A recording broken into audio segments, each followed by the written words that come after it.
হে hello viewers, আশা করছি সবাই ভালো আছেন।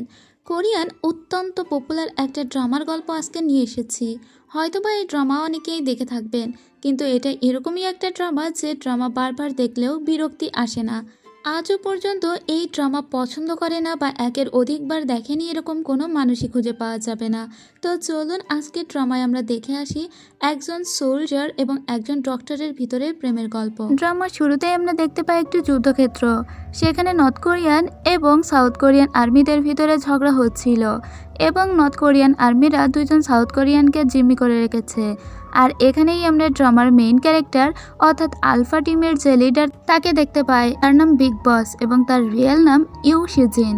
তো দেখা যায় ওই যুদ্ধে তারা খুব সহজভাবেই জিতে যায়, কিন্তু সেখানে থাকা নর্থ কোরিয়ান একজন সৈনিকের হাতে অনেক বেশি ক্ষত হয় বিগ বসের পেটে। তো যাই হোক, তারপরেও সে তার সঙ্গে বন্ধুত্ব করে চলে আসে।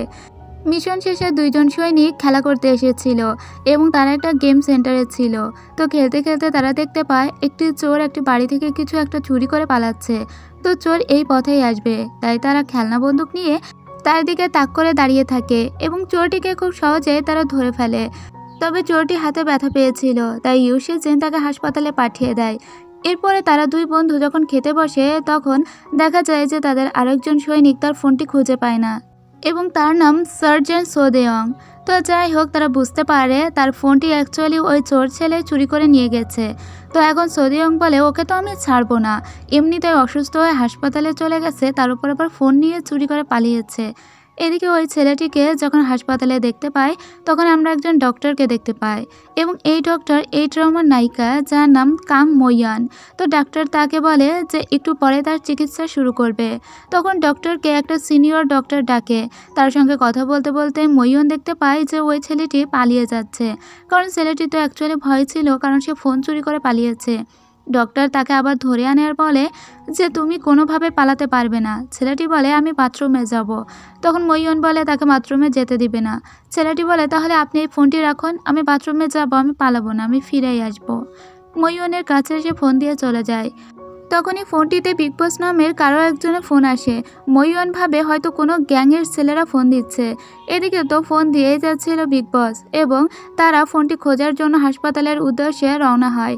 এবার তারা হাসপাতালের ভিতরে ঢুকেও যায় আর ফোন দেওয়ার পরে দেখা যায় ফোনটি একটা ডক্টরের কাছে বাজছে এবং দেখা যায় ডক্টর তার সঙ্গে কথাও বলছে। ডক্টরকে সে বলে যে অ্যাকচুয়ালি এই ফোনটা আমাদের, এই ফোনটা আপনার কাছে কিভাবে এলো?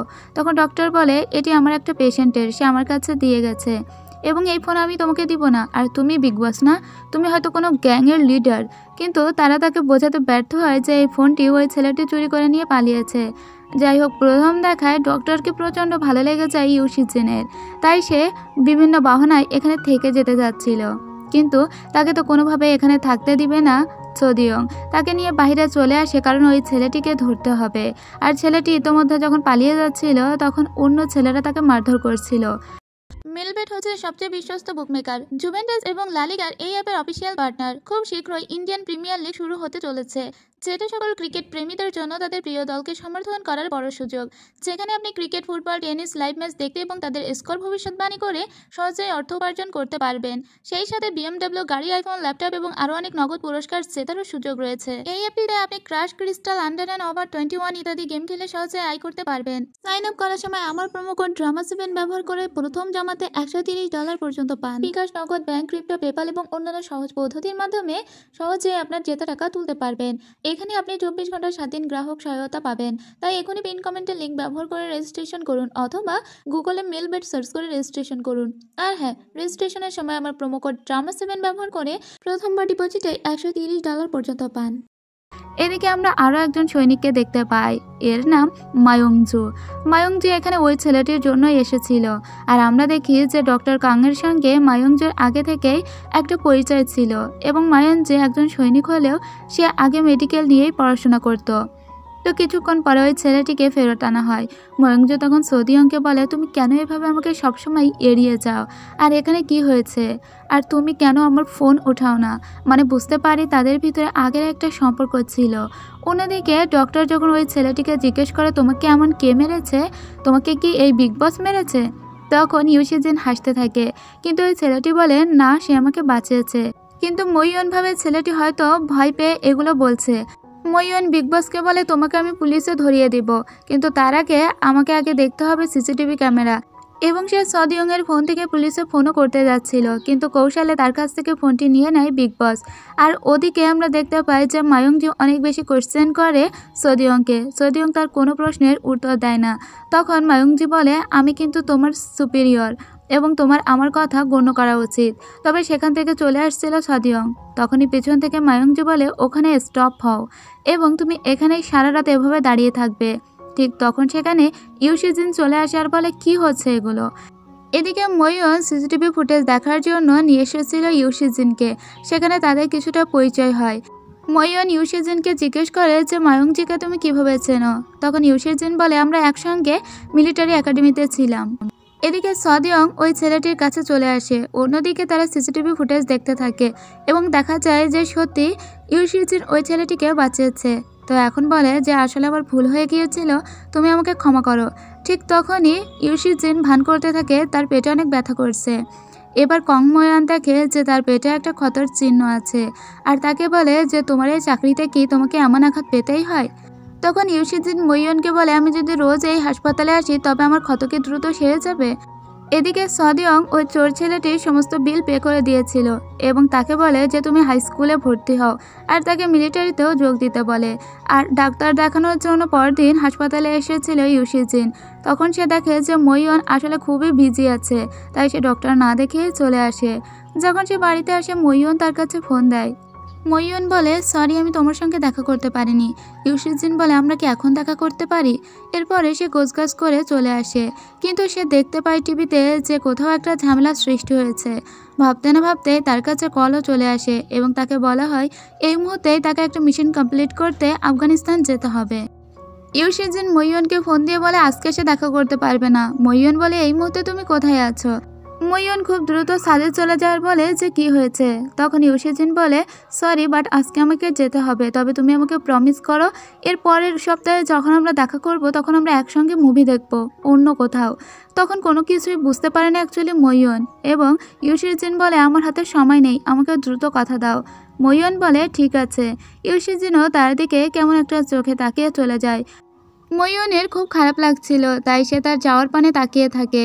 অন্যদিকে ইউশিজিনেরও কিন্তু খুবই খারাপ লাগছিল, তাদের এই ডেটটা তারা সম্পূর্ণ করতে পারে না। এরপরে আফগানিস্তানে এসে যায় তারা। এখানে দুজনকে জিম্মি করে রাখা হয়েছে আর তাদের উপরে দায়িত্ব দেওয়া হয়েছে ওই দুজন জিম্মিকে উদ্ধার করার জন্য। তো কৌশলে তারা তাদের সঙ্গে লড়াই করে খুব সহজে ওই দুজন জিম্মিকে ওখান থেকে উদ্ধার করে আর জানিয়ে দেয় যে মিশন কমপ্লিট হয়ে গিয়েছে। এদিকে অনেক বড় একটা অপারেশনও ছিল মইয়নের, তার সেই অপারেশনও কমপ্লিট হয়ে গিয়েছিল। আর এই ছেলেটির নাম লি চেহুন এবং এই সামনে এটা তার স্ত্রী প্রেগনেন্ট ছিল। তো আমরা দেখতে পাই যে আজকে দেখা করার কথা আছে মইয়ন এবং ইউশিজিনের। তবে নির্দিষ্ট সময়ের আগেই অর্থাৎ 2 ঘন্টা আগেই তাকে দেখতে চলে আসে ইউশিজিন। মইয়ন তো খুবই লজ্জা পেয়ে যায় কারণ সে এখনও গোসল করেনি। তো তাকে ড্রাইভ করে বাড়িতে নিয়ে আসে ইউশিজিন। মইয়ন তাকে ওয়েট করতে বলে আর সে দ্রুত করে গোসল করে আসে। তারপরে তারা দুজন কিছু খাওয়া দাওয়া করে সোজা চলে যায় সিনেমা দেখতে। কিন্তু যখনই সিনেমাটা শুরু হয় তার কিছুক্ষণ পরে আবারও কল চলে আসে ইউশিজিনের কাছে এবং এবারও তাকে যেতে হবে। তাই সে আবারও সরি বলে আর বলে এবারও আমাকে যেতে হবে, প্লিজ আমরা এই মুভিটা অন্য কখনো দেখব। তখন মইয়ন বলে ঠিক আছে তুমি চলে যাও, মুভি আমি একাই দেখব। কিন্তু তার খুবই কষ্ট লাগে এবং সে প্রচণ্ড কাঁদতে থাকে।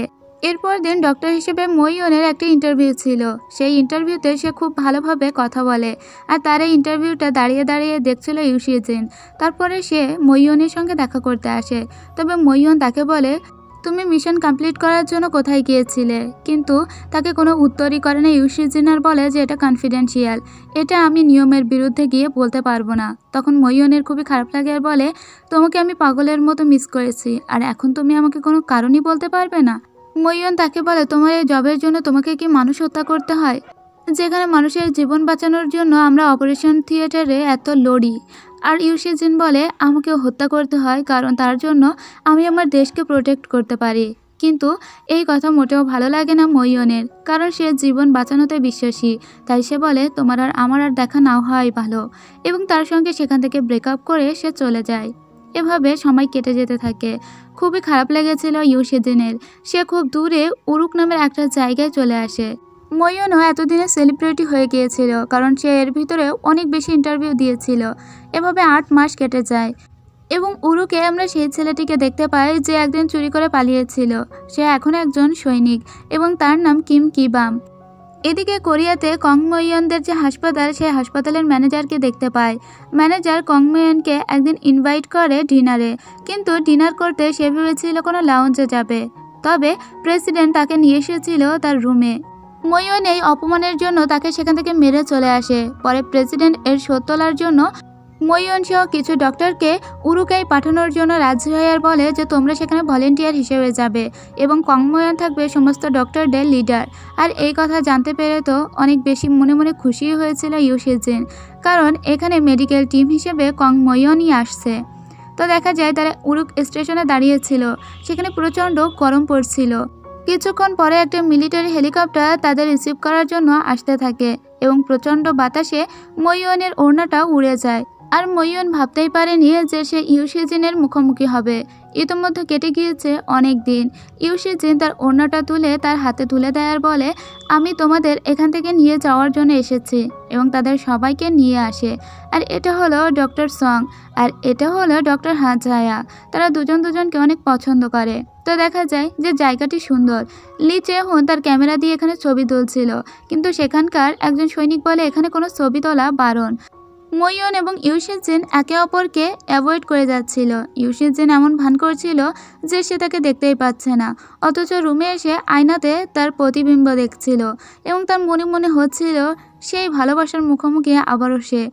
অন্যদিকে মায়ংজি তার বাবা অর্থাৎ যে ছিল অনেক বড় একজন কমান্ডার, তাকে বলছিল তাকে উরুকে ট্রান্সফার করার জন্য। সে ওখানে থাকতে চায় কারণ সে সোদিয়ংকে অনেক বেশি ভালোবাসে এবং কোনো কিছুর বিনিময়ে সে তাকে যেতে দিবে না। তবে তার বাবা বিয়ে ঠিক করে রেখেছিল তার ইউসিজিনের সঙ্গে। তার বাবা সোদিয়ংকে পছন্দই করে না। যাই হোক, এদিকে আমরা দেখি যে যখন চারিদিকে ঘুরে দেখছিল ময়ূন, তখন সে কিছু বাচ্চাদের দেখতে পায় যে বাচ্চারা নোংরা কিছু একটা খাচ্ছিল। ময়ূন তাদের একটি বাচ্চাকে চকলেট দেয়, তখন বাকি সবাই তার কাছে ছুটে আসে আর বলে তাদেরও দিতে। অর্থাৎ এই বাচ্চাগুলো এখানে অনাহারে দারিদ্রতায় অনেক বেশি কষ্টে আছে। ইউসিজিন সেখানে চলে এসে বলে তাদেরকে কিছু দিবে না। এরপরে ময়ূন তাকে দেখে ওখান থেকে যখন চলে যাচ্ছিল, ইউসিজিন পিছন থেকে বলে স্টপ, এবং তুমি একটা মাইনের উপর দাঁড়িয়ে আছো। তখন তো ময়ূন বলে, কি বললে? Land mine? এবং এই মুহূর্তে আমি কি মারা যাব? আমি নড়াচড়া করতে পারবো না, তুমি তাড়াতাড়ি একটা ব্যবস্থা করো। ইউসিজিন বলে ঠিক আছে, ব্যবস্থা করছি, এবং তার জায়গায় সে দাঁড়িয়ে পড়ে আর বলে তুমি চলে যাও, তোমার পরিবর্তে আমি এখানে মারা যাব। কিন্তু তখন ময়ূন বলে যে আমার পরিবর্তে তুমি কেন মরবে, কাউকে একটা ডাকো। এবং তাদের ওখানে টানা হেঁচড়াতে তারা দুজনেই পড়ে যায় এবং দেখা যায় যে কোনো কিছুই ব্লাস্ট হয় না, বরং খুব মজাই নিচ্ছিল ইউসিজিন। কিছুক্ষণ পরে ময়ূন বলে তার মানে তুমি আমাকে মিথ্যা বলেছিলে। ইতোমধ্যে সে তো ভয়ে প্রায় কেঁদেই ফেলেছিল এবং সে প্রচণ্ড রাগ করে তার উপর। ইউসিজিন বলে আমার ভুল হয়ে গিয়েছে, এত বেশি হয়ে যাবে আমি বুঝতে পারিনি, এবং তাকে সরি বলার জন্য তার সামনে এসে দাঁড়ায়। তখনই সেখানে কোরিয়ান জাতীয় পতাকা উত্তোলন করা হচ্ছিল আর সবাই সেদিকে স্যালুট করে দাঁড়িয়ে পড়েছিল, এবং ইউসিজিন ময়ূনকেও সেখানে তার দিকে ফিরে দাঁড় করিয়ে দেয় আর বলে তোমাকে এখানে পুনরায় দেখতে পেয়ে আমার অনেক ভালো লাগছে, আশা করি আমাদের সময়টা অনেক ভালো কাটবে। এরপর থেকে তাদের সবারই একটি অভ্যাস হয়ে দাঁড়িয়েছে, আর তা হলো প্রত্যেকদিন সকালে ওদের দৌড় দেখা। যখন সৈন্যরা এই পথ দিয়ে দৌড়েছে তখন তারা এটি খুব উপভোগ করত। শিরজিন এটা দেখে খুবই হাসে এবং কোনোভাবে ময়ূনকে তাদের দেখতে দিতে চায় না। যাই হোক, এরপরে দেখা যায় যে একটা পাহাড়ের চূড়ায় একটা অ্যাক্সিডেন্ট হয়েছে আর সেখানে তারা একটি ছেলেকে গিয়ে ধরে। এই ছেলেটি দাবি করে সে জাতিসংঘের একটি লোক, কিন্তু পরে দেখা যায় যে সে একটি গ্যাংয়েরই ছেলে ছিল। তো তাকে পুলিশের হাতে তুলে দেওয়া হয়, কিন্তু পুলিশ উল্টো সেই ছেলেকে নিয়ে তাদের গ্যাং লিডারের কাছে দেয়। তাদের লিডারের নাম ছিল আরগাস। এদিকে আমরা একটা গল্প দেখতে পাই যেখানে মায়ংজু এবং সদিয়নের কিভাবে প্রেমের শুরু হয়েছিল সে গল্পই ময়ূনকে করে শোনাচ্ছিল শিরজিন, এবং ময়ূন একটা জায়গার আসতে চেয়েছিল, সেখানে শিরজিন তাকে নিয়ে আসে। শিরজিন বলে সদিয়ং একজনকে খুবই ভালোবাসত, কিন্তু হঠাৎ করে তার গার্লফ্রেন্ডের বিয়ে হয়ে যায়। তো সেদিন তার বিয়েতে ইনভাইটেশন ছিল আর তার সঙ্গে যোগ দেয় ওখানেই মায়ংজু আর বলে যে তোমার গার্লফ্রেন্ডকে দেখানোর জন্য আমি তোমার গার্লফ্রেন্ড হওয়ার অভিনয় করব। তুমি তোমার প্রাক্তনকে দেখিয়ে দিও যে তুমি অনেক ভালো আছো, বিনিময়ে তুমি অভিনয় করবে যে তুমি আমার বয়ফ্রেন্ড। আমি এটা শিজিনকে জানাতে চাই, কারণ আমার বাবা শিজিনের সঙ্গে আমার বিয়ে ঠিক করেছে। তো এজন্যই তারা অভিনয় করতে করতে একে অপরের প্রেমে পড়ে গিয়েছিল। আর এদিকে এই নীল সাগরের বুক চিরে তারা একটা পাড়ে এসে যায়। আর মইয়ন ঠিক এখানেই আসতে চেয়েছিল, তাই ইউশিজিন তার স্বপ্ন খুব দ্রুতই পূরণ করে দেয়। আর তার হাতে একটা পাথর তুলে বলে, এই পাথর যদি তুমি নিয়ে যাও তবে এখানে তুমি পুনরায় আবার ফেরত আসতে পারবে। এবং এটাই হয়ে থাকে। তো তারপরে তারা ওই জায়গাটা ঘুরে যখন চলে আসে, তখন দেখা যায় এদিকে অলরেডি একটা গন্ডগোল শুরু হয়ে গিয়েছে। আর তা হলো আরব ব্রিগেড চেয়ারম্যান খুবই অসুস্থ হয়ে পড়েছে। এখন মইয়ন তার চিকিৎসা করতে চায়, কিন্তু এখন তাকে অপারেশন না করলে সে 20 মিনিটের বেশি বাঁচবে না। তবে তার সিকিউরিটি গার্ডরা কোনোভাবেই তাকে কোনো ছুরি দিয়ে অপারেশন করতে দিতে চায় না, কারণ তারা বিশ্বাস করতে পারছে না। তো এখন তো কোনো কিছুই করার নেই, এবং ঊর্ধ্বতন কর্তৃপক্ষ থেকেও আদেশ দেওয়া হয়েছে যে চেয়ারম্যানের যদি কিছু হয়ে যায় তবুও তোমরা এই বিষয়ে নাক গলাবে না। তো চেয়ারম্যানের অ্যাসিস্ট্যান্টরাও এখানে কিছুই করতে দিচ্ছিল না, কিন্তু মইয়ন বলে, তবে আমি অপারেশন না করলে সে 20 মিনিটের বেশি বাঁচবেই না। পরিস্থিতি ক্রিটিক্যাল হয়ে উঠেছিল। আর এখন শিজিন বলে যে তুমি কি ওই লোকটিকে বাঁচাতে পারবে? মইয়ন বলে, হ্যাঁ আমি পারবো। তখন শিজিন তাদের ঊর্ধ্বতন কর্তৃপক্ষের সাথে সমস্ত যোগাযোগ বন্ধ করে দেয়, আর নিজেদের তলোয়ার তাদের উপরে তুলে ধরে আর বলে, তবে তাকে বাঁচাও, এদিকটা আমি সামলাচ্ছি। তো তার অপারেশন তো হয়ে যায়, কিন্তু এখনও তার জ্ঞান ফেরেনি। তবে উপর মহলের সমস্ত আদেশ অমান্য করার জন্য অনেক বড় শাস্তি দেওয়া হয়েছিল ইউশিজিনকে। তাকে আটকে রাখা হয়েছিল, এবং উপর কর্তৃপক্ষের সেই লোক এসে মইয়নকেও বলে, তোমার জন্য আমরা সবাই এখন ফার্স্টে চলেছি। যদি চেয়ারম্যানের জ্ঞান না ফেরে তবে আমাদের সবাইকে অনেক বড় শাস্তি পেতে হবে। অন্যদিকে এখন কোরিয়াতেও ফিরে যাওয়ার কথা বলা হয় সোদিয়ংকে, আর তাকে বলে এই মুহূর্তে রওনা দিয়ে দিতে। তো ইউশিজিনকে এই অবস্থায় রেখেও এখন কোরিয়াতে চলে যেতে হবে সোদিয়ংকে। তো ইউশিজিন বলে তাকে নিয়ে চিন্তা না করতে, বরং সেফভাবে তাকে চলে যেতে। আসলে তাকে কোরিয়া পাঠানো হচ্ছিল কারণ এখানে মায়ংজি আসার জন্য বায়না ধরেছে। তো অনেক বেশি খারাপ লাগছিল মইয়নের। সে ইউশিজিনকে বলে, সব ভুল আমার। ইউশিজিন বলে, আমি এতক্ষণ ঠিক ছিলাম, কিন্তু এখন মনে হচ্ছে দেয়াল ভেঙে আমি বাইরে বের হয়ে আসি। আর এতে তোমার কোনো ভুল নেই। তুমি একজন ডক্টর হিসেবে তোমার যে করণীয় তুমি তো তাই করবে, তাই না? তো সেখান থেকে চলে যাওয়ার আগে মইয়ন তার দিকে একটা কয়েল বাড়িয়ে দিয়ে বলে, এখানে অনেক মশা, তুমি এটা জ্বালাতে ভুলবে না। অথচ ওই রুমে অনেক মশার কয়েল ছিল। তো যাই হোক, অলরেডি চেয়ারম্যানের হুঁশ ফিরে এসেছিল, এবং চেয়ারম্যানের অ্যাসিস্ট্যান্টরাও তাদের এই কাজে খুবই খুশি হয়েছিল। আর তারা খুব শান্তভাবে চেয়ারম্যানকে নিয়ে ওখান থেকে ফিরে যায়। এদিকে এয়ারপোর্টে দেখা হয়ে গিয়েছিল সোদিয়ং এবং মায়ংজুর। সোদিয়ংকে দেখে মায়ংজু বলে, আমি তোমার জন্য এখানে এসেছি, আর তুমি কেন চলে যাচ্ছ? তুমি কেন চলে যাচ্ছ বলে তাকে মারতে থাকে। সোদিয়ং বলে, আমাকে আদেশ করা হয়েছে, এবং তাকে একবার জড়িয়ে ধরে সেখান থেকে চলে যায়। অন্যদিকে চেয়ারম্যানের সঙ্গে দেখা করার জন্য ইউশিজিন এবং মইয়ন এসেছিল। চেয়ারম্যান তাদের উপর খুবই খুশি হয়ে তাকে বিজনেস কার্ড দেয়, আর বলে, এই কার্ড তোমরা একবারই ইউজ করতে পারবে, তবে এই কার্ড দিয়ে তোমরা যা চাইবে তোমরা তাই পাবে। কার্ডটি পরীক্ষা করার জন্য তারা তাদের কাছে একটি ব্ল্যাক কার্ড চায়, আর দেখা যায় ওই লোকেরা তাদের নিজেদেরই কার্ড তাদের দিয়ে দেয়। আর এটাতে তো মইয়ন অনেক অবাক হয়ে যায়। সে বলে, আমার আরও বড় কিছু চাওয়া উচিত ছিল। এরপর তারা দুজন বসে যখন ডেট করছিল তখনই হঠাৎ আবারও কল চলে আসে ইউশিজিনের। মইয়ন বলে, প্রত্যেকটা ডেট কেন এভাবেই শেষ হয়? তোমাকে কি এখন আবার চলে যেতে হবে? এবার আমি তোমার সঙ্গে যাব। ইউশিজিন বাধ্য হয়ে তাকে তার নিজের সঙ্গে নিয়ে যায়। আর এখানে ইউশিজিন তার একজন সহযোদ্ধার শোক পালন করার জন্য এসেছিল। আমাদের দেখানো হয় একজন যোদ্ধাকে বাঁচাতে গিয়ে, এবং এই লোকটি ছিল আরগাস, যে আগে সৈনিক ছিল এবং এখন একজন স্মাগলার। তাকে বাঁচাতে গিয়ে তার আরও একজন সহযোদ্ধার প্রাণ গিয়েছিল, তার জন্যই মূলত সে এখানে এসেছিল। অন্যদিকে দেখা যায় আদেশ অমান্য করার জন্য ইউশিজিনের 3 মাসের বেতন কেটে নেওয়া হয়েছিল। ইতিমধ্যে এখন মায়ংজু এখানে চলে এসেছিল। ইউশিজিন নিজের হতাশা থেকে বাঁচার জন্য ড্রিঙ্ক করতে চাইছিল, আর তখনই সেখানে মইয়ন চলে আসার বলে, আমি পানি খেতে এসেছিলাম। তার দিকে ড্রিঙ্ক বাড়িয়ে দিয়ে ইউশিজিন বলে যে এটাতে কি চলবে? তো এখন মইয়ন সেটাতেই খেতে শুরু করে দেয়, আর তার দিকে পরে বাড়িয়ে বলে, এখন তুমি খেতে পারো।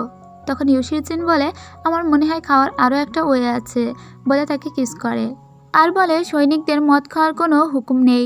তারপরে ওখান থেকে লজ্জিত হয়ে মইয়ন চলে আসে। মইয়ন খুবই কনফিউজ থাকতো সবসময়। এরপরে আমাদের ডক্টর ড্যানিয়েলকে দেখানো হয়। তার মা একজন কোরিয়ান এবং সে একজন আমেরিকান, এমনকি তার সঙ্গে তার প্রেমিকাও থাকে। তার প্রেমিকার নাম ই।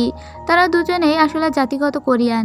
তো দেখা যায় পরদিন তারা সবাই একটি ইলেকট্রনিক পাওয়ার প্ল্যান্টের কাছে এসেছিল এটা দেখার জন্য, এবং সেখানে তাদের পরিচয় হয় ওখানকার জেনারেল মিস্টার জিনের সঙ্গে। মিস্টার জিন এখানকার সব কিছু পরিচালনা করছে। এই লোকটিকে মনে রাখবেন, কারণ এই লোক পরে অনেক অঘটন ঘটাবে। তো সেখানকার বড় দায়িত্বে ছিল মিস্টার কো, তিনিও একজন কোরিয়ান। আসলে কোরিয়ার প্রজেক্ট এটা। এরপরে ইউশিজিন মইয়নকে নিয়ে একটা ইন্টারনেট ক্যাফেতে আসে, তবে এখানে একটা ঝামেলার সৃষ্টি হয়ে যায়। তাই সে মইয়নকে বলে, তুমি এখান থেকে সোজা ড্যানিয়েলের ওই ইন্টারনেট ক্যাফেতে চলে যাবে এবং তার কাছ থেকে একটা গাড়ি নিয়ে চলে যেও। তারপরে দেখা যায় সে ওই মিলিটারি সৈনিক ছিল যে মিস্টার আর্গাস তার সামনে এসে দাঁড়ায়। আর্গাস তাকে বলে, পুরনো বন্ধু, তোমার সঙ্গে দেখা হয়ে ভালো লাগলো। আমি এখনও এসব অস্ত্রশস্ত্র নিয়েই কাজ করি, তবে আগে সৈনিক ছিলাম আর এখন এগুলো কেনা বেচা করি, আর এটাতে টাকাও অনেক বেশি। শিজিন তাকে বলে, সেদিন তোকে বাঁচিয়ে আমি অনেক বড় ভুল করে ফেলেছি। ড্যানিয়েলের কাছ থেকে একটা গাড়ি নিয়ে মইয়ন সেটা চালিয়ে চলে আসতে থাকে, কিন্তু হঠাৎ করে তার একটা অ্যাক্সিডেন্ট হয়ে যায় আর তার কার সোজা পাহাড়ের একদম কিনারে গিয়ে ঠেকে। এবার সে তো প্রচণ্ড ভয় পেয়ে যায়, কারণ নড়াচড়া করলেই সেটা পানিতে পড়ে যাবে। সে যেমন তেমন করে ইউশিজিনকে ফোন দেয় আর তাকে বাঁচাতে বলে। এরপরে সে নিজের ফোনে একটা রেকর্ডিং সেট করে রাখে আর বলতে থাকে, আমি যদি মরে যাই তবে এই কথাগুলো তোমাদের জানা উচিত। এটা বলে সে ওখানে প্রচণ্ড কাঁদতে থাকে। কিছুক্ষণের ভিতরে ইউশিজিন সেখানে চলে আসে আর তাকে অনেক সাহস দেয়, আর তারা সব শুদ্ধ নিয়ে একদম সমুদ্রে গিয়ে পড়ে। কিন্তু ভাগ্যক্রমে তারা খুব ভালোভাবেই বেঁচে যায় এবং তারা কেউ কোথাও কোনো আঘাত পায়নি, বরং গাড়িটা পানির ভিতরে গিয়ে পড়েছিল। তো ইউশিজিন ফিরে এসে তাকে তার কোটটি দিয়ে বলে, তোমার এই ভেজা কাপড়ে সব কিছু দেখা যাচ্ছিল, কেবল আমিই দেখেছি, তবে আমি চাই না আর কেউ দেখুক। এটা বলে সে চলে যায়। অন্যদিকে আমরা হীরা নিয়ে সেই মিস্টার জিনকে দেখি, সে আর্গাসের কাছে এসেছে। আসলে আর্গাস তাকে টাকা দিয়ে হীরা কিনছে তার কাছ থেকে, আর বলে 1 সপ্তাহের ভিতরে তাকে আরও হীরা সাপ্লাই দিতে। অন্যদিকে ড্যানিয়েল সেই গাড়িটি উদ্ধার করেছিল আর বলে এই গাড়িটি সে ঠিক করে ফেলতে পারবে। এদিকে মইয়নের সঙ্গে ময়ংজুর দেখা হয়। তো তাদের ভিতরে তো একটা খুনসুটিপূর্ণ সম্পর্ক ছিলই, কিন্তু তবুও তারা খুব ভালো বন্ধু ছিল। তারা একসঙ্গে এখন কাজ করবে। হঠাৎ করে মইয়ন জানতে পারে যে আগামীকালই ইউশিজিন এখান থেকে চলে যাবে। তাদের সবার কাছে এখন অকিটকিস দেওয়া হয়েছিল। তবে এটা শোনার পরে মইয়নের খুবই খারাপ লাগে, কারণ সে সবার শেষে এই কথাটা শুনছে। ইউশিজিন তাকে বলে, আমি দুঃখিত, কিন্তু আগামীকাল আমাকে চলে যেতে হবে। তো আগামীকাল তার সঙ্গে দেখা না করে ইউশিজিন চলে গিয়েছিল। এটাতে অনেক বেশি রাগ হয়েছিল মইয়নের। ইউশিজিন চলে এসে তার বাবাকে বলে, তুমি কেমন আছো? ইউশিজিনের বাবাও অনেক বড় একজন কমান্ডার। তারপরে সে কোরিয়াতে নিজেকে অনেক ব্যস্ত রাখার চেষ্টা করে, কিন্তু তবুও তার মনে পড়ছিল মইয়নের কথা। অন্যদিকে সবসময় সদিয়নকে ফোন দিয়ে যেত মায়ংজু, কিন্তু সদিয়ন তার ফোন তুলতোই না। আর আজ হঠাৎ করেই সদিয়ং যখন তার ফোন তোলে, তখন সে সদিয়ংকে চুপ থাকতে বলে নিজে অনেক কথা বলতে থাকে আর বলতে থাকে, তুমি কেন এভাবে আমার কাছ থেকে পালিয়ে পালিয়ে বেড়াও? এভাবে সময় কেটে যেতে থাকে, অনেক দিন কেটে যায়। ডক্টরদের মিশনও কমপ্লিট হয়ে এসেছিল আর আজ তাদের সবাই ফিরে যাওয়ার কথা। তবে তারা একসঙ্গে একবারে ফিরে যেতে পারবে না। তাদেরকে 2 ভাগে ভাগ হয়ে 1 ভাগ আগে এবং 1 ভাগ পরে এভাবেই ফিরে যেতে হবে।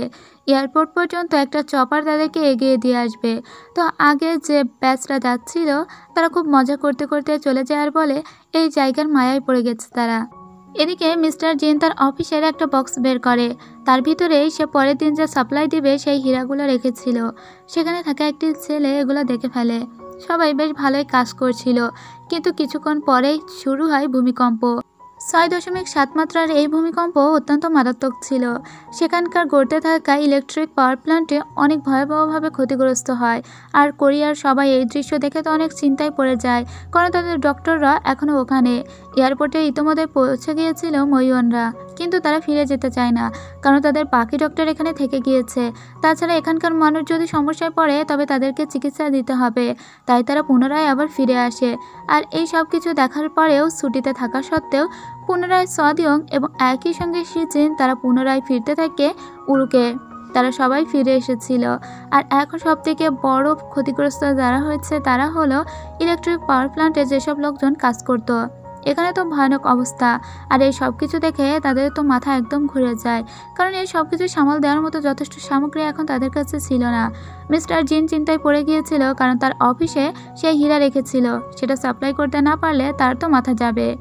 মিস্টার কোকে দেখে যে ওর ভিতরে পড়েছিল, তার সোজাসুজি আরও একটা লোক ওর ভিতরে অজ্ঞান হয়েছিল, কিন্তু এই মুহূর্তে তাদের কথা কেউ শুনতে পাচ্ছিল না। বাইরে যতগুলো মানুষ ছিল তাদেরকেই সবাই সেবা দিচ্ছিল। একটি লোক মইয়নের পায়ের জুতা দেখে বলে দাঁড়াও, আর তার নিজের জুতা দুটো তাকে দিয়ে দেয়। ইতিমধ্যে মৃত্যুর সংখ্যা দাঁড়িয়েছিল 14 জন। কেমন একটা হঠাৎ করে উল্টে পাল্টে গিয়েছিল সব কিছু। তবুও যখন সব সৈনিকরা ফিরে এসেছিল তখন সবাই আবার সাহস খুঁজে পেয়েছিল। মইয়নকে ঠিকঠাক দেখে ইউশিজিন খুশি হয়েছিল, অন্যদিকে মায়ংজুকেও ঠিকঠাক দেখে সদিয়ং খুশি হয়েছিল। মইয়ং যখন ওই জুতাটা নিয়ে যাচ্ছিল তখন তারই সামনে বসে পড়ে এবার ইউশিজিন। ক্যাপ্টেন ইউশিজিন তার হেলমেট রেখে এবার মইয়নের পায়ের জুতার ফিতা বেঁধে দেয়, আর মইয়নকে বলে তোমাকে সুস্থ দেখে ভালো লাগছে, তুমি সবসময় নিজের যত্ন নিও। এবং মইয়নও তাকে নিজের যত্ন নিতে বলে, আর দুজন দুই পথে চলতে থাকে। এদিকে তারা এবার শুরু করে দিয়েছে উদ্ধার কার্য। ঠিক তখন সেখানে মিস্টার জিন চলে আসে আর বলে এই মুহূর্তে আমার অফিসটি খোলা উচিত, সেখানে আমার গুরুত্বপূর্ণ নথি রয়ে গিয়েছে। কিন্তু সৈনিকরা বলে এর ভিতরে অনেক মানুষ আছে, তাই এখন আমরা বুলডোজার কিংবা ট্রেল কোনো কিছু ইউজ করতে পারবো না। কিন্তু ওই লোক খুব তাড়াহুড়ো করতে থাকে। এদিকে আমরা ভিতরে দেখতে পাই আরও কিছু লোক আটকে পড়েছিল, যেখানে ছিল মিস্টার কো। তো এইদিকে দেখা যায় যে সবাই ভিতরে ঢোকার জন্য পথ বানানোর জন্য রেডি করছে।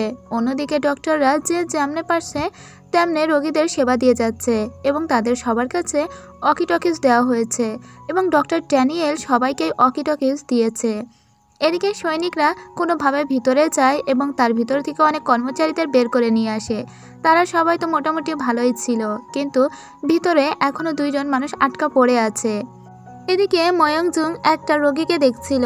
সে একজন সৈনিক হলেও একজন ডক্টরও বটে, তবে এই রোগের অবস্থা খুবই ক্রিটিক্যাল ছিল। তার কার্ডিয়াক অ্যারেস্ট হয়েছিল, যার কারণে তাকে এখন অপারেশন করতে হবে। তবে এই ধুলাবালির ভিতরে অপারেশন কিভাবে করা হবে, আবার অপারেশন না করলেও সে বাঁচবে না। এদিকে লি চেহন একটা মহিলাকে খুঁজে পায় যার পায়ে অনেক ক্ষত হয়, তার জন্য সে তাকে ইঞ্জেকশন দিতে চায়, কিন্তু ওই মহিলা কোনোভাবেই তাকে ইঞ্জেকশন দিতে দেয় না এবং বোঝানোর চেষ্টা করে সে ইঞ্জেকশন নেবে না। এবার লি চেহন ভাবে মহিলা হয়তো ভয় পাচ্ছে। তখন ওই মহিলা তার আলট্রাসোনোগ্রাফির একটা ছবি দেয়। তখন লি চেয়ন বুঝতে পারে আসলে মহিলা প্রেগনেন্ট।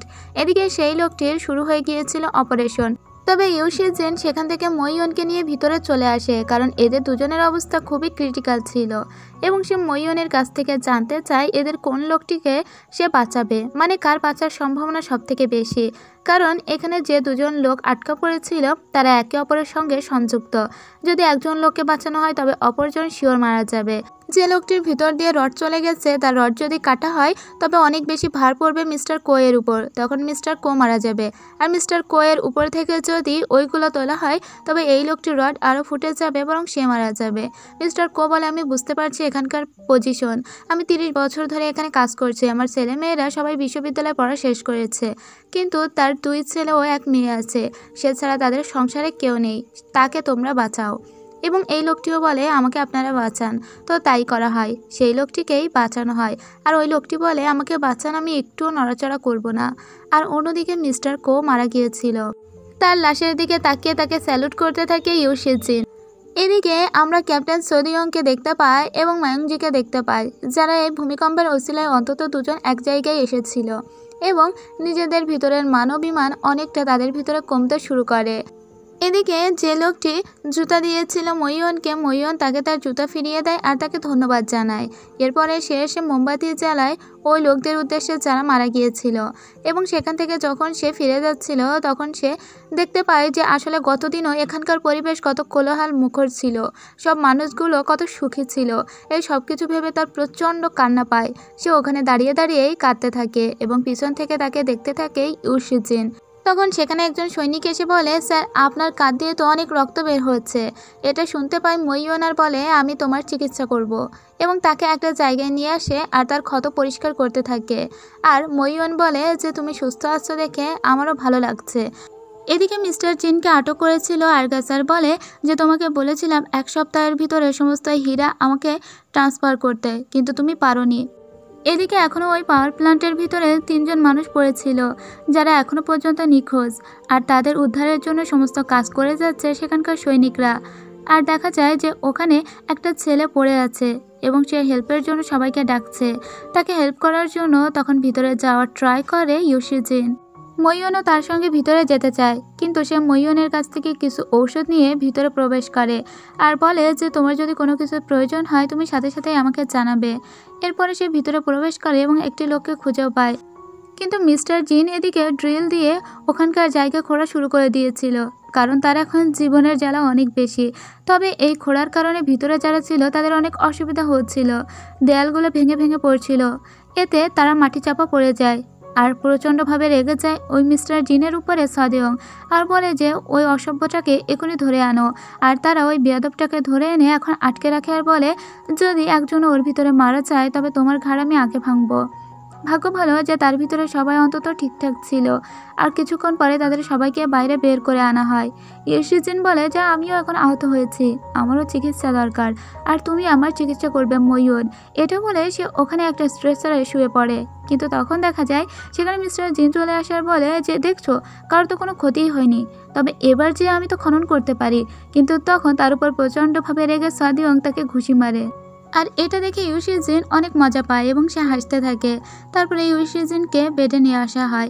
মইয়ন তাকে বলে একদম নড়াচড়া না করতে আর এক্ষুনি এখান থেকে না উঠতে, কারণ তার পিঠে অনেক আঘাত পেয়েছিল সে, আর একদিনের ভিতরে সুস্থ হয়ে গিয়েছিল ইউশিজিন। পরদিন সে মইয়নকে বলে তোমাদের ডক্টরদের ফিরে যাওয়ার কথা, কোরিয়াতে ফিরে যাওয়ার লিস্টে তোমারও কি নাম আছে? তো দেখা যায় সে সমস্ত ডক্টরদের বলছে যারা যারা ফিরে যেতে চান তারা যেতে পারেন, যারা থাকতে চান তারা থাকতেও পারেন, কারণ এই মুহূর্তে তাদের আমাদের প্রয়োজন। তো কিছু ডক্টর বলে যে তারা ফিরে যাবে এবং কিছু ডক্টর বলে যে তারা এখানে থেকে যাবে এবং তাদের সিটগুলো তারা অন্য অন্য রোগীদের জন্য বরাদ্দ করে দেয়। এদিকে ড্যানিয়েল ওই ব্যারাকে বসে কিছু একটা ঠিক করছিল, তখন তার সামনে মইয়ন এসে বলে যে এখানে তো একটা গান দিতে পারি তাই না? এখন যেহেতু পজিশন অনেক খারাপ তাই একটা গান চালালে হয়তো মানুষ অনেক প্রফুল্ল হবে। তাই সে নিজের ফোন থেকে একটা গান সেট করে সেখানে দিয়ে যায়। সবার অনেক ভালো লাগছিল এই গানটা শোনার পরে, আর ড্যানিয়েলও বসে বসে গানটা শুনছিল।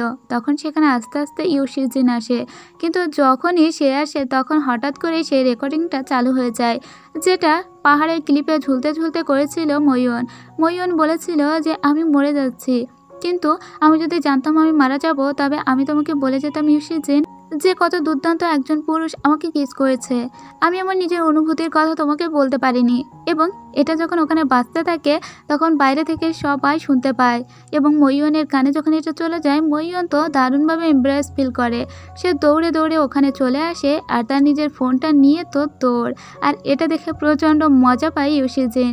ইউশিজিনও তাকে আটকানোর জন্য তার মিলিটারি পাওয়ার ইউজ করে তার সামনে এসে দাঁড়িয়ে পড়ে, কিন্তু মইয়ন বলে ওটা আমার কণ্ঠ ছিল না, ওটা আমি না, এবং তাকে বোকা বানিয়ে সে সেখান থেকে দৌড়ে পালিয়ে যায়। ইউশিজিন প্রচণ্ডভাবে হাসতে থাকে। তারপর থেকে মইয়ন তাকে অ্যাভয়েড করে চলার চেষ্টা করে।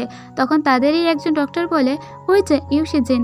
এটা শোনার পরপরই মইয়ন সেখান থেকে পালিয়ে যাচ্ছিল, কারণ মইয়ন কোনোভাবেই তার চোখাচোখি হতেই চায় না। তবে সে দৌড়ে দৌড়ে একদম যেখানে ইউশিজিন ছিল সেখানে এসে দাঁড়িয়ে পড়ে। ইউশিজিন যখন তাকে ডাক দেয় তখন সে বলে তুমি এখানে, তোমার তো ওখানে থাকার কথা। তো ইউশিজিন বলে না আমার তো এখানেই থাকার কথা। সে দ্রুত জানালা বন্ধ করে দেয়। কৌতূহলে মায়ংজু সেই জানালা খুলে দেখে সেখানে সদেয়ং। এরপরে ইউশিজিন এবং মইয়ন একটা জায়গায় যাচ্ছিল, তবে তারা একটা ল্যান্ডমাইনে আটকে যায় এবং তারা একটা অন্য গাড়িতে করে ফিরতে থাকে। আর তখন ইউশিজিন বলে তার মানে তুমি আমাকে ভালোবাসো, কিন্তু তুমি প্রত্যেকবার আমাকে প্রত্যাখ্যান করে চলে গিয়েছো, এবার তুমি আর পারবে না বলে ওই গাড়ির উপরেই তাকে কিস করতে থাকে। এবং মইয়নেরও যে তার প্রতি ফিলিংস আসে এটা সে স্বীকার করে নেয়। অন্যদিকে আমরা আবার মিস্টার জিনকে দেখতে পাই, যে লোক আসলে খুবই প্যারায় ছিল এবং সে ওই হীরাগুলো উদ্ধার করেও এনেছিল, কিন্তু সেই হীরাগুলো যখন তাদের কাছে দিয়ে যায় সেই বক্সে করে হীরাই ছিল না। মিস্টার জিন তাদের বোকা বানিয়ে এসেছে এবং ডক্টরদের যে ফ্লাইটে চলে যাওয়ার কথা সে সেখানে একটা সিট দখল করে বসে আছে এবং সেই মুহূর্তে কোরিয়াতে ফিরে এসেছে। তবে সেই হীরাগুলো সে আসার আগে খেয়ে এসেছিল এবং ইচ্ছা করে সে ওই বক্সটা ভেঙে তাদের কাছে দিয়েছিল যাতে সে ধরা না পড়ে। তো কিছু ডক্টর তো চলে এসেছিল। এদিকে ময়ংজুর বাবা অর্থাৎ যে বড় মেজর তিনি সবাইকে ডেকেছিলেন, আর এখন তিনি মইয়নকে বলে যে তোমার সাহসিকতার জন্য অনেক ধন্যবাদ, এতে আমাদের দেশের অনেক সুনাম হয়েছে। এরপর ইউশিজিনকে বলে তুমি কি আমার মেয়েকে পছন্দ করো না, আসলে তাকে বিয়ে করতে চাও না? ইউশিজিন তাকে বলে যে আসলে আমি ওভাবে কোনোদিন ভেবেই দেখিনি। তারপরে ইউশিজিনকে ওই রুম থেকে বের করে দেয়। এরপর মায়ংজু তার বাবাকে বলে যে আমি সদিয়ংকে ভালোবাসি, কোনো কিছুর বিনিময়ে আমি তার হাত ছাড়বো না, তাই প্লিজ বাবা তুমি আমাদের আর আলাদা করার চেষ্টা করো না। তখন তার বাবা বলে তুমি এখান থেকে চলে যাও, সদিয়ংয়ের সঙ্গে আমার নিজস্ব কিছু কথা আছে। সে সেখান থেকে চলে আসে। তার বাবা বলতে থাকে তুমি আমার মেয়েকে যদি বিয়ে করতে চাও তবে তোমার এই মিলিটারি চাকরি ছেড়ে দিতে হবে। তাছাড়া তুমি যদি এতে রাজি হয়ে যাও তুমি আমার ফ্যামিলি বিজনেসে জয়েন করতে পারো। আমি চাই আমার মেয়ের যে জামাই হবে সে অনেক যোগ্য হয়ে উঠুক, তাকে সময় দিক, এবং প্রতিটা বাবা যে এমনই চাইবে তা কিন্তু জানাচ্ছিল। তো সদিয়ং বলে যে আমি আপনার কথায় রাজি আছি। এদিকে ইউশিজিন এবং মইয়ুন রোমান্স করে চলেছিল। অন্যদিকে মায়ংজু যখন জানতে পারে তার বাবা তাদেরকে ডেট করার অনুমতি দিয়েছে তখন তো সে প্রচণ্ডভাবে খুশি হয়ে যায়, একদম খুশিতে আত্মহারা। অন্যদিকে মিস্টার জিনকে দেখতে পায় যে এখন মুদ্রার মাধ্যমে তার ওই সমস্ত হীরাগুলো বের করে ফেলেছিল এবং সে একটা নকল পাসপোর্টও বানিয়ে ফেলে, কারণ সে এখন এই দেশ থেকে আবার চলে যেতে চায়। তবে যাওয়ার আগে সে ওই হীরাগুলো আবারও খায়। চিন্তা করেন কী পরিমাণ বিশ্রী একটা লোক। এদিকে ইউশিজিনকে একটা ছেলে এসে বলে যে আমি দেখেছিলাম মিস্টার জিন কিছু একটা লুকাচ্ছিলেন, ওগুলো মনে হয় হীরাই হবে। তো মিস্টার জিন এখন কোথায় গেছে? এমনকি তার পায়ে রক্তের দাগও ছিল। তবে কি তিনি কোনো ঝামেলায় জড়িয়ে পড়েছেন? আর তখন দেখা যায় মিস্টার জিন পালাতে পারেনি ওই দেশ থেকে, বরং তাকে ধরে উড়োকে নিয়ে এসেছে আবার আরগাস। তবে এই সব কিছু আগে থেকে আন্দাজ করে মিস্টার জিনকে ওখান থেকে উদ্ধার করে নিয়ে আসে ইউশিজিন। তবে মিস্টার জিন অনেক অসুস্থ হয়ে পড়েছিল, এই মুহূর্তে তার যদি অপারেশন না করা হয় তবে সে বাঁচবে না। কিন্তু অপারেশন করতে গিয়ে ডক্টররা বুঝতে পারে যে মিস্টার জিনের ভিতরে কোনো একটা সমস্যা আছে এবং সে কোনো ভাইরাস বহন করছে। আর তাই সবাইকে অপারেশন থিয়েটার থেকে বের করে দেওয়া হয় এবং ওই ডক্টররা নিজেরাই কোয়ারেন্টাইনে থাকে, কারণ ধারণা করা হচ্ছিল এটি ইবোলা ভাইরাসের মতো একটি ভাইরাস। আর বাইরে থেকে দুইজন সোল্ডার তো অনেক বেশি চিন্তিত হয়ে পড়ে তাদের ভালোবাসার মানুষগুলোকে নিয়ে। তারা রক্তের স্যাম্পল নিয়ে সোজা সেখানকার স্থানীয় হাসপাতালে নিয়ে যায়, কিন্তু সেখানে একজনের পজিটিভ আসে, আর সেটা হলো মায়ংজু। মায়ংজু AM3 ভাইরাসে আক্রান্ত। অন্যদিকে অন্যান্য ডক্টররাও কিন্তু কোয়ারেন্টাইনে ছিল, সেখানে মিস্টার সংও কোয়ারেন্টাইনে ছিল। তো মায়ংজুকে এই অবস্থায় দেখে অনেক বেশি কষ্ট লাগে সদেয়ংয়ের, তাই সে নিজেকে আটকে রাখে। অন্যদিকে ডক্টর সাং কোয়ারেন্টাইনে থাকতে থাকতে ওই রোগের প্রতিষেধকও বের করে ফেলে। তবে ইউশিজিন নিশ্চিন্ত ছিল যে অন্তত একজন ডক্টর তো বেঁচে গেল। আর ড্যানিয়েল ওই ওষুধগুলো আনার জন্যই শহরের উদ্দেশ্যে রওনা দেয়। ওই ওষুধ চলে আসলে এখন মায়ংজুকে যদি ইনজেক্ট করে দেওয়া হয় মায়ংজু সুস্থ হয়ে উঠবে। তখনই দেখা যায় যে ফাতিমা নামের একটি মেয়েকে নেওয়ার জন্য আরগাস এসেছে এবং এটাও সে বলে যে আমার মিস্টার জিনের সঙ্গে কথা আছে, তাই ওকে তোমরা আমার কাছে হ্যান্ড ওভার করো। এদিকে মায়ংজু তার বাবাকে ফোন দিয়ে বলে বাবা আমি যদি না বাঁচি তুমি কি আমার একটা শর্ত পূরণ করবে? আমি যদি এই রোগ থেকে কোনোভাবে বেঁচে উঠি তবে তুমি প্লিজ তার চাকরিটি নিয়ে নিও না। সে সেনাবাহিনীতে থাকতে পছন্দ করে, তুমি তাকে থাকতে দিও। আমি জানতাম সেদিন তুমি ওই রুমের ভিতরে তাকে কি প্রপোজাল দিয়েছিলে। তার বাবা তাকে বলে আমি তোমার কথা রাখবো, তুমি প্লিজ সুস্থ হয়ে ওঠো। এদিকে ড্যানিয়েল যখন ওষুধগুলো নিয়ে ফিরছিল তখন তার গাড়ি আটকে দেয় আরগাসের লোকজন এবং তারা ফোন দেয় ইউশিজিনের কাছে আর বলে যদি তোমরা হীরাগুলো আমাকে ফিরিয়ে দাও তবে তোমাদের প্রয়োজনীয় ওষুধ আমি তোমাদেরকে ফিরিয়ে দিব। তো তারা হীরা যখন তাদের দিয়ে দেয় তখন ওষুধ তারা দিয়ে দেয়, তবে নিজেদের ভিতরে ঝামেলা বাঁধে। এদিকে কালোবাজারের জন্য ফাতিমাকে ধরতে এসেছিল পুলিশ, তখন কোনোভাবেই তাকে একা যেতে রাজি হয় না মইয়নকেও তারা নিয়ে যায়। এদিকে শেষ মুহূর্তে ওষুধ চলে এসেছিল এবং সেই ওষুধ দেওয়া হয়েছিল মায়ংজুকে। মায়ংজুর ভাগ্য ভালো যে সে এই যাত্রায় বেঁচে গিয়েছিল, কিন্তু এখন মইয়নকে খুঁজে পাওয়া যাচ্ছিল না। ইউশিজিন বুঝতে পারে যে কালকে আসা লোকগুলো আসলে পুলিশ ছিল না, তারা আরগাসের লোক ছিল। তো আরগাস বলে যদি তুমি তোমার প্রেমিকাকে বাঁচাতে চাও তবে তুমি জাস্ট আমার পিছনে আর লাগতে এসো না। আমি আগামীকাল এই দেশ ছেড়ে চলে যাব, কিন্তু তার আগে আমাকে একটা স্মাগলিং করতে হবে। তুমি আমার পথে যদি বাধা না হও তুমি তোমার প্রেমিকাকে ফিরে পাবে, আর যদি তুমি আমার পথে বাধা হও তবে তুমি তার মৃত লাশ দেখবে। এটা ওয়ার্নিং দিয়ে সেখান থেকে চলে যায়। এদিকে ইউশিজিনের কমান্ডার বলে যে তুমি এই বিষয়ে কোনো হস্তক্ষেপ করবে না, মইয়নকে ধরা হয়েছে তা যাক, তুমি তাকে উদ্ধার করতে যাবে না। কিন্তু এখন তো খুবই ডেসপারেট হয়ে গিয়েছিল ইউশিজিন। তখন ময়ংজুর বাবা ইউশিজিনকে ফোন দিয়ে বলে 3 ঘন্টার জন্য তুমি মিলিটারি থেকে বিচ্যুত, এই 3 ঘন্টার ভিতরে তুমি তাকে খুঁজে বের করো আর মইয়নকে বাঁচাও। তো এখন মইয়নকে বাঁচানোর জন্য সমস্ত মিলিটারি পোশাক সে খুলে ফেলে আরগাসের উদ্দেশ্যে রওনা দেয়। আরগাস এদিকে মইয়নকে বলতে থাকে তুমি যার সঙ্গে আছো, যাকে ভালোবাসো, তুমি তো তার সিক্রেট সম্পর্কে জানো না। সে হয়তো অনেক স্মার্ট, অনেক ফানি, তবে তার অনেক গোপনীয়তা আছে। কোনো একদিন হয়তো সে একটা মিশনে যাবে আর ফিরবেই না। এদিকে ময়ংজু সুস্থ হয়ে উঠেছিল, কিন্তু সদেয়ং বুঝতে পারে যে কিছু একটা হচ্ছে এখন ইউশিজিনের সঙ্গে। তাই সে তার আরও সৈনিক রেডি করে এখন ইউশিজিনকে রক্ষা করার জন্য সেদিকেই আগাতে থাকে। তো ইউশিজিন এখানে এসে প্রায় বাধা পড়ে গিয়েছিল, কিন্তু তাকে এসে বাঁচিয়ে ফেলে সদেয়ং এবং তার লোকজন। তবে আরগাসের হাতে ছিল রিমোট কন্ট্রোল, সেটাতে চাপ দিলে এখন সবাই উড়ে যাবে। ইউশিজিন কোনো রকমের রক্ষা করে নিয়েছিল মইয়নকে, কিন্তু তার পিছনে আরগাস একটি গুলি করে, যেটা তার পিঠ ভেদ করে চলে যায় আর সে ওখানেই পড়ে যায়। আর সে মইয়নকে বলে, তুমি এই অংশটা ভুলে যেও, এটা বলে সে তার চোখ ঢেকে দেয় এবং অনেকগুলো গুলি করতে থাকে আরগাসের উদ্দেশ্যে। সেখানে অনেকগুলো গুলি করে সে আরগাসকে মেরে ফেলে, আর এজন্যই সে মইয়নকে বলেছিল যে তুমি এই পার্টটা ভুলে যেও। আরগাস ওখানে মারা যায়। অন্যদিকে জ্ঞান ফিরে এসেছিল মিস্টার জিনের জ্ঞান ফেরার পরে সে ওই হীরাগুলোরই সন্ধান করতে থাকে, কিন্তু সেই হীরাগুলো তো এখন আর তাকে দেওয়া যাবে না। অন্যদিকে আমরা একটা বাচ্চা ছেলের সঙ্গে কথা বলতে দেখি লি চেহনকে। এই ছেলেটিকে সে বারবার তার নাম জিজ্ঞেস করছিল, কিন্তু কেউ কারো ভাষা না জানতে পারায় সে কোনোভাবেই ছেলেটির নাম জানতে পারে না। তবে সে ছেলেটিকে একজোড়া জুতা দিয়ে যায়। ছেলেটি তাকে বলে, আমি ছাগল পালন করতে পছন্দ করি, তুমি কি আমাকে একটা ছাগল দিবে? কিন্তু তার কথা তো বুঝতে পারে না ওখানে লি চেহন, আর বলে যে এটা কি তোমার নাম? মানে যাকে সে ছাগল বলছিল সে ভেবেছিল সেটা হয়তো তার নাম। যাই হোক, তার নাম জানার তার অনেক ইচ্ছা ছিল, কিন্তু সে নামটা জানতে পারে না। অন্যদিকে মইয়ন বসে বসে গত রাতের কথাই ভাবছিল। তার অনেক খারাপ লাগছিল, কারণ মারা গিয়েছিল আরগাস। ইউশিজিনের প্রচণ্ড মুড খারাপ ছিল। সে একটি ছবি নিয়ে বসেছিল। এই ছবিটি তাদের একসঙ্গে তোলা ছিল যখন তারা দুজনেই সেনাবাহিনীতে ছিল, আর আজকে নিজের হাতেই তাকে মেরে ফেলে দিয়েছে। তাই সে ওই ছবিটা ওখানে পুড়িয়ে দেয়। তার চোখের উপর এবার হাত দিয়ে মইয়ন বলে, তুমিও এই পার্টটি ভুলে যাও আর এভাবে কষ্ট পেও না। এরপরে মইয়নদের ফিরে যাওয়ার সময় ঘনিয়ে আসে। তাদের এখন ফিরে আসতে হবে কোরিয়াতে। ফিরে আসার আগে সে একবার ইউশিজিনকে জড়িয়ে ধরে আর বলে যে নিজের যত্ন নিও এবং আমি তোমার জন্য অপেক্ষা করব। শীঘ্রই তুমি খুব সেফলি আমার কাছে ফিরে এসো। এবং সে এটাও বলে ফাতিমা নামক ওই মেয়েটার সমস্ত পড়ালেখার খরচ সে নিজেই বহন করবে। ইউশিজিন সেই পাথরের টুকরাটা, যে টুকরা তারা ওই সমুদ্রের পাড় থেকে তুলেছিল, সেটি এখন দিয়ে দেয় এবার মইয়নের হাতে, আর বলে যে ওখানে আমরা কোনো একদিন দুজন একসঙ্গে ফিরে যাব। এরপরে তারা সবাই একসঙ্গে একটা ছবি তোলে। অবশেষে হাজারো ঝাড় ঝাপটা সবকিছু পেরিয়ে এখন তারা ফিরে এসেছে কোরিয়ায়। কোরিয়াতে ফেরার পরে তাদের ফুল দিয়ে সাদরে গ্রহণ করে নেওয়া হয়। মইয়ন ইউশিজিনের সঙ্গে ফোনে কন্ট্যাক্ট রেখে চলেছিল, আর এখন তাদের প্রতি মুহূর্তে ফোনে কথা হতো।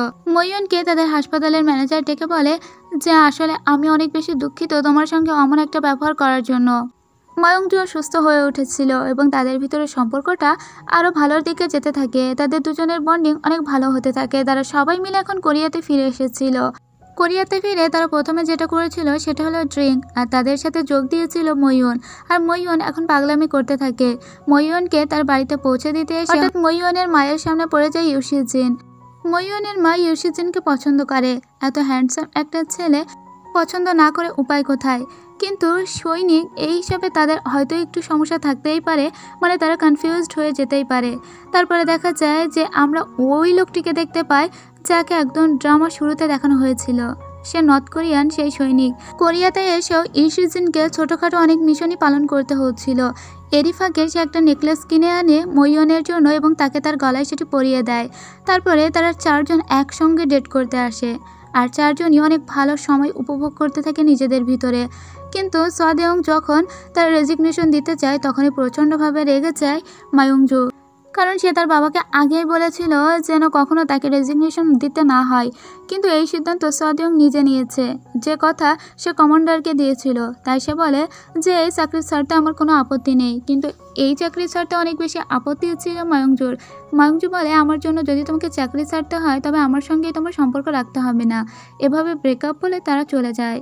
কিন্তু এরা দুইজন খুব ভালো সময় কাটাচ্ছিল তাদের নিজেদের ভিতরে। তাদের ভিতরে কোনো ভুল বোঝাবুঝি বা কিছুই ছিল না। শুধু মাঝে মাঝে কোরিয়াতে ছোটোখাটো অপারেশন তাদের সম্পন্ন করতে হতো। আর এখন যে বিষয়টা হচ্ছে সেটা হলো নর্থ কোরিয়া এবং সাউথ কোরিয়ার ভিতরে দ্বন্দ্ব। এখানে ওই স্পাইকে নিয়েই যত সমস্যা হয়েছে। আর ওই মিশনে দারুণভাবে আহত হয়েছিল ইউশিজিন, আর তাকে মইয়নদের ওই হাসপাতালেই পাঠানো হয়েছিল। মইয়ন কোনোভাবেই এই দৃশ্য মেনে নিতেই পারে না। তাকে দ্রুত করে এখন অপারেশন থিয়েটারে নিয়ে যাওয়া হয়। আসলে এগুলো ঘটেছিল সেই নর্থ কোরিয়ান সোলজারের জন্য, যাকে তারা বাঁচানোর ট্রাই করছিল। তখন সেখানে একটা গাড়ি এসে তাদের ধাক্কা দেয় এবং তাদের উপর গুলি বর্ষণ করে, আর সেখানেই মূলত আহত হয়েছিল ইউশিজিন। মইয়ন প্রাণপণে লড়াই করতে থাকে যাতে সে মারা না যায়। এদিকে সেই লোকগুলোর ধরাও হয়ে গিয়েছিল, তাদের সবাইকে ধরেছিল সদিয়ং এবং তাদের সবাইকে এখন গ্রেপ্তার করা হয়েছিল। তো ইউশি জিন মোটামুটি ভালো হয়ে উঠেছিল, কিন্তু সে কড়া তদারকিতে ছিল এখন ডক্টরের। মইয়ন তাকে কোনোভাবে কোথাও যেতে দিবে না এখন। ইভেন সেই হাসপাতালে সেই নর্থ কোরিয়ান স্পাইও ভর্তি ছিল। সে প্রথমে সাউথ কোরিয়ান ডক্টরদের বিশ্বাস করেনি, কিন্তু তারাই তার জীবন বাঁচিয়েছে। ইভেন ইউশি জিন নিজে তার নিজের জীবন উপেক্ষা করে তাকে বাঁচিয়েছে। আর এই সব কিছুর পিছনে আসলে রাজনৈতিক ষড়যন্ত্র ছিল দুই দেশের। তো ইউশি জিন এখন তো কড়া তদারকিতে আছে। অন্যদিকে ইউশি জিনের সঙ্গে দেখা করার জন্য মায়ংজু হাসপাতালে আসে এবং তখনই ডক্টর মইয়ন জানতে পারে যে অ্যাকচুয়ালি ব্রেকআপ হয়ে গিয়েছে মায়ংজুর। তখন সে অবাক হয়ে যায় যে এত ভালোবাসা থাকা সত্ত্বেও তোমাদের ব্রেকআপ কিভাবে হলো। তো তারপরে দেখা যায় সে হাসপাতাল রুমে দেখতে গিয়েছে ইউশি জিনকে এবং সেখানে উপস্থিত ছিল সদেয়ং। তবে ইউশি জিনকে দেখার চেয়ে তারা দুজন বেশি ঝগড়া করছিল এবং ইউশি জিন বলে, তোমাদের জন্য মনে হচ্ছে আমাকে এখান থেকে ছেড়ে চলে যেতে হবে, তো তোমাদের ঝগড়া হয়েছে কিসের জন্য। এবং সেখান থেকে যখন চলে যায় মায়ংজু, তখন সে জিজ্ঞেস করে সদেয়ংকে যে কী হয়েছে। তখন সদেয়ং যখন বলে যে আসলে সে এই সেনাবাহিনীর চাকরি ছেড়ে দিতে চাইছে, তখন আসলে ইউশি জিন তার উপর রেগে যায় আর বলে, এত বড় একটা ডিসিশন নিয়ে নিলে ইভেন আমার সঙ্গে একটু ডিসকাস করারও প্রয়োজন মনে করলে না। এবার মায়ংজুর মতো সেও তার উপর রেগে যায়। একদিকে মানুষ সম্পর্কের টানাপোড়েনে চলছিল এবং অন্যদিকে কারো কারো সম্পর্ক আবার নতুন করে গড়ে উঠছিল। আসলে এটাই মানুষের জীবন।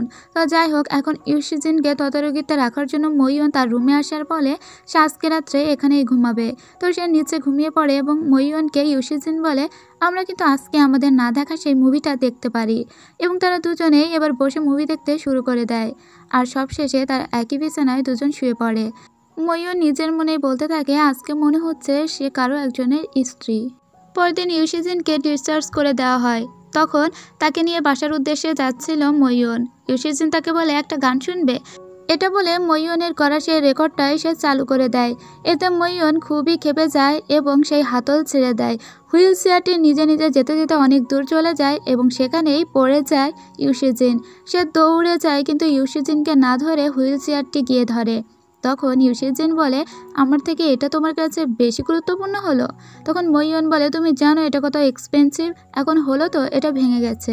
তো আর কি বলবে ইউশি জিন, বেচারা তার দিকে তাকিয়েই থাকে। তো এরপর দিন দেখা যায় যে ইউশি জিন বিদায় নেওয়ার জন্য মইয়নের কাছে এসেছিল। সে তাকে বলে, আমি তোমাকে অনেক ভালোবাসি আর এবারের মিশন আমার 3 মাসের জন্য। তবে আমি চেষ্টা করব, আমি তোমাকে কথা দিচ্ছি আমি একদম সেফভাবে তোমার কাছে ফিরে আসব।